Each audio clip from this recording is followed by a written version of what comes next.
تتكلم انت علي؟ بس كلام. اتكلم على ايه يا عمي؟ حنا شغلنا لكم سباكه بالعماره اللي هناك دايم في اخر الشارع.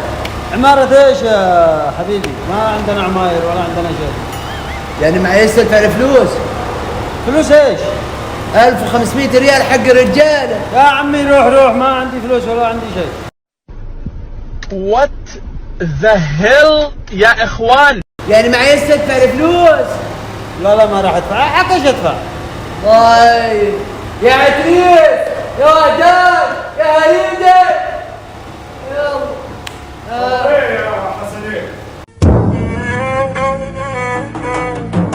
ويلهم الله. الرجل معيش يدفع الفلوس. كيف؟ معيش يدفع الفلوس. زين والله تمام. انت مش عايز تديه الفلوس؟ فلوس ايش؟ فلوس الشغل بتوع الرجال. لا ما راح ادي ولا ريال ولا عندي لا شيء. بقول لك ايه؟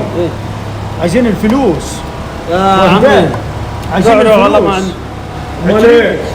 عايزين الفلوس. ايه تحكمني ولا ايه؟ روح يا عم.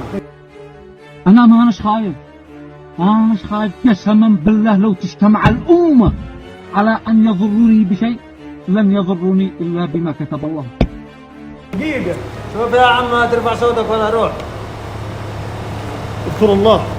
ايوه لا اله الا الله. هو مش عايز يديك الفلوس؟ ايوه لا يكون غلطان يا حسنين. ما غلطانش يا عمي.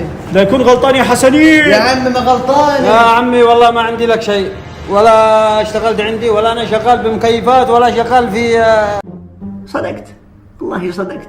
مواد بناء لا ولا تكون غلطان يا حسنين. يا عمي ما غلطانش هو الرجل. بقول لك لا تكون غلطان يا حسنين. Oh shit. Here we go again. انت هتزقني في كتف اليمين. كيف؟ هتزقني في كتف اليمين. بزقك في كل حتة بقى. هتزقني في كتف اليمين يا هريده. كيف؟ يا هريده يا هريده كمان ايه؟ مش هو. مش هو؟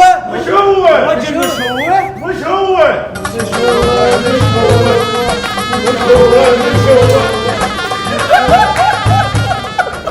استغفر الله العظيم، استغفر الله العظيم. شوفوا انا الان ما قد سبتش ولا قد يعني خرجت طاقتي. ضيع معليش سعودي ما انا بصعيدي. والله انت من وين؟ من الفلبين؟ لا من اليمن. وانا الله والنعم حبيبي. تسجيل صوت، وهذا مقلب بالتعاون مع مطعم فطيرة الفلافل. احنا نعتذر صراحة. العصيب تروح